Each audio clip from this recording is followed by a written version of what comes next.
Hey you guys, it's Peter, and welcome to my channel, Peterisms, where I tell stories of my life and just little things that I've learned as I have grown into the person that I am today.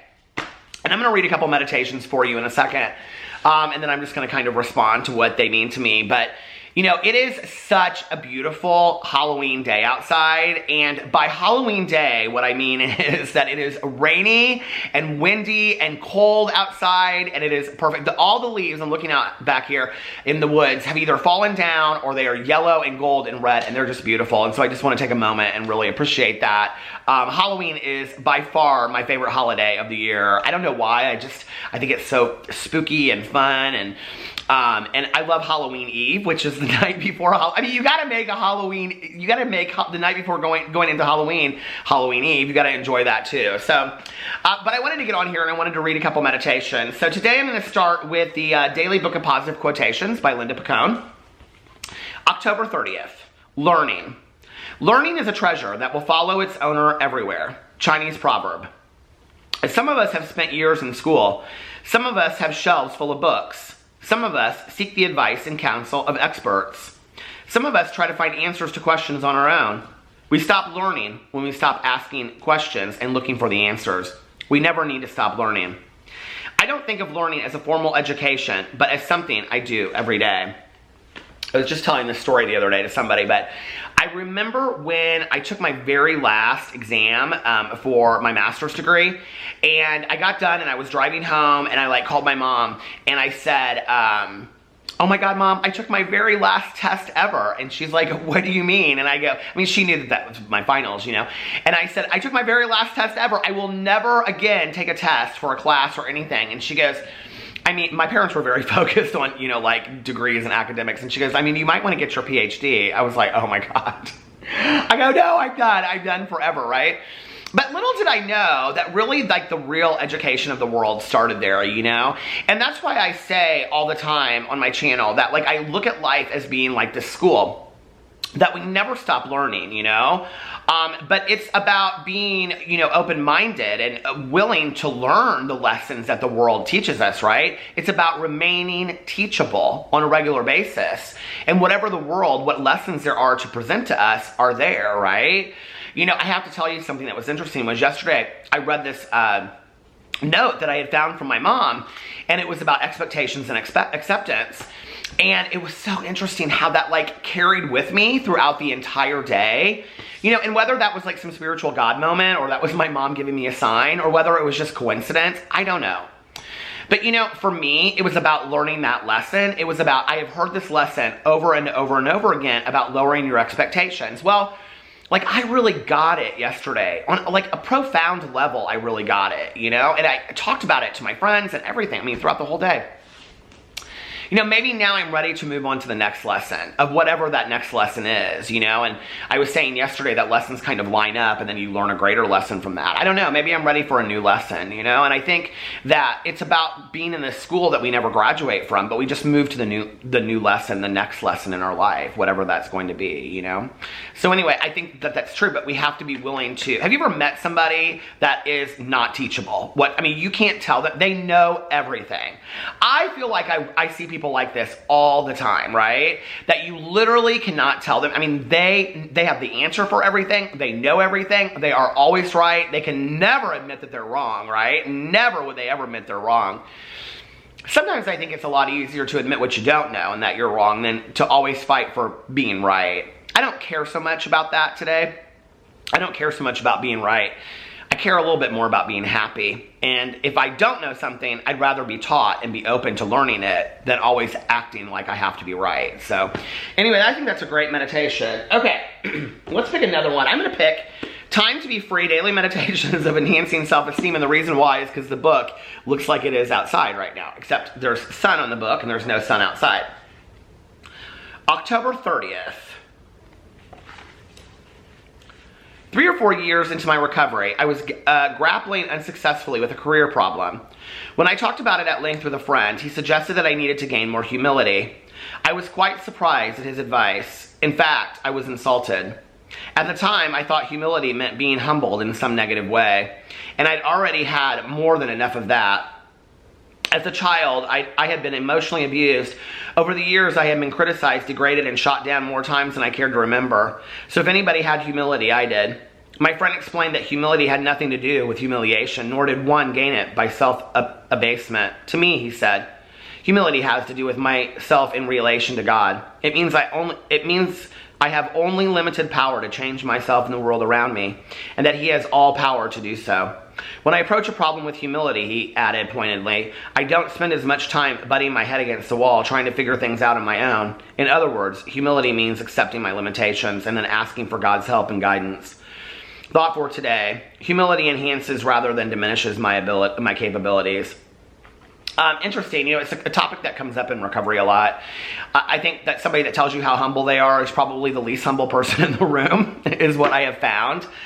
I don't know, I think I've been humbled much in my life, and I think I at those times I needed that, I needed to be right, we call it right-sized in recovery. I needed to, it's directly, in coordination to my level of gratitude, being, not necessarily being humbled and being humble and being humbled, I think, are two different things. But, I'm going to talk about being humbled. I think that when I get too full of myself, or my ego or my pride gets too big, or I'm like, let me tell you who I am, that kind of thing, right? Which I can go there real easily. When I become that person, what I have forgotten is what I have been so freely given in this world, and how grateful I should be for those things, how grateful I should be for having food to eat and a place to sleep and, all the way to, friends and family around me, people that want to watch my videos, the ability to be able to make videos on a daily basis, my health, my physicality, my sobriety, things like that. When I get too full of self-ego and pride, I lose that, right? And so every once in a while, we, need to be humbled. Now, I think, there have been times in my life when I've wanted to say, I think so-and-so needs to be humbled or whatever. I don't think that is a human being's place to say, I think so-and-so needs to be humbled, I don't know. But like I've said, I focus so much attention lately on myself and not pointing the finger at somebody else. I just don't gain anything from it. I really don't gain anything from it. So I just don't really involve myself with that anymore, but I think that in my life, and the difference is I have been humiliated in my life too, in situations like being bullied and things like that. And those are two completely different situations. Those are two completely different emotions, two completely different feelings and responses. Just because they come from the same root word does not mean that they are the same thing. I think humility is doing things out of kindness and compassion. Doing things because it's the right thing to do, not because anybody asked you or told you to do it, but because it's the right thing to do. I think humility is doing things without telling people that you're doing good deeds, but not telling people that you're doing them, and I think it's realizing and remembering who we really are in the grand scheme of things, okay? And we're no better than anybody else. I always remember, whenever I think about humility, I always think about the year that Schindler's List won the Best Oscar. At the same time, this documentary about a Nazi concentration camp survivor won as well.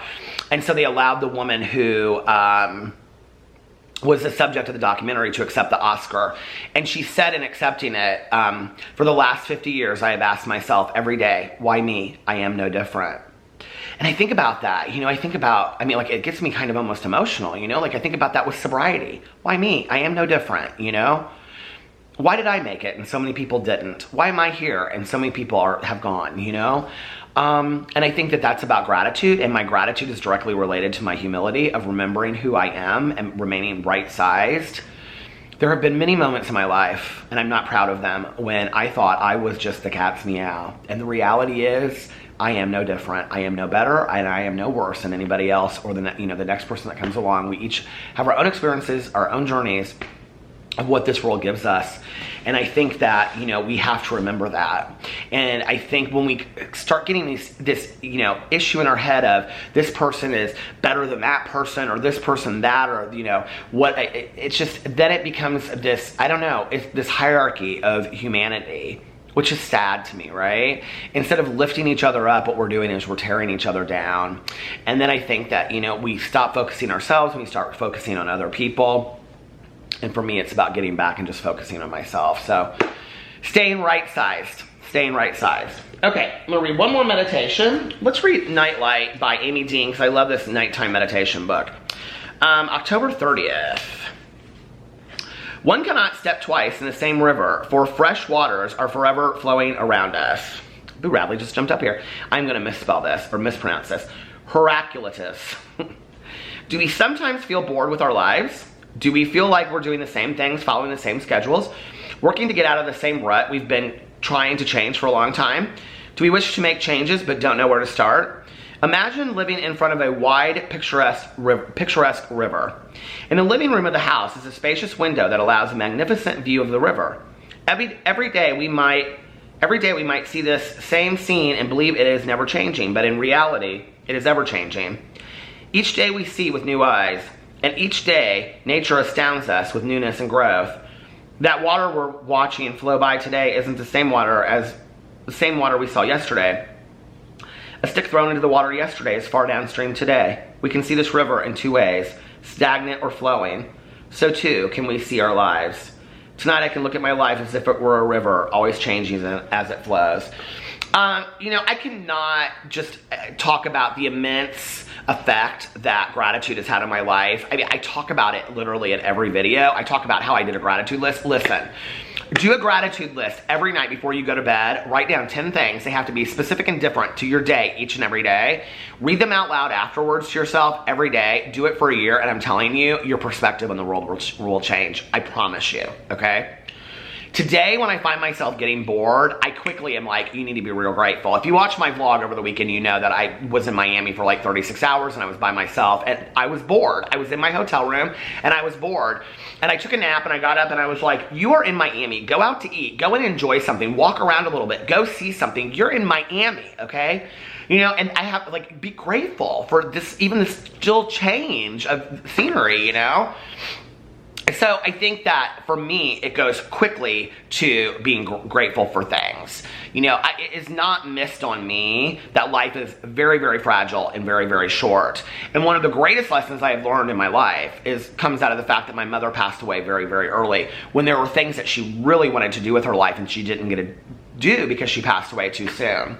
So I don't want to miss out on that. I don't want to sit around. And when I say to myself today, I'm bored, I usually catch myself within 20, 30 minutes. And I think to myself, well, go find something to do. You know, like my old supervisor used to say to me, to all of us that worked back in the day, don't ever tell me that you don't have something to do or that you're bored, because I'll find something for you to do. It's kind of like our moms back in the day. You know what I mean? Anyway, I hope you guys are having a fantastic Halloween Eve. I love you, and I will see you tomorrow. Bye.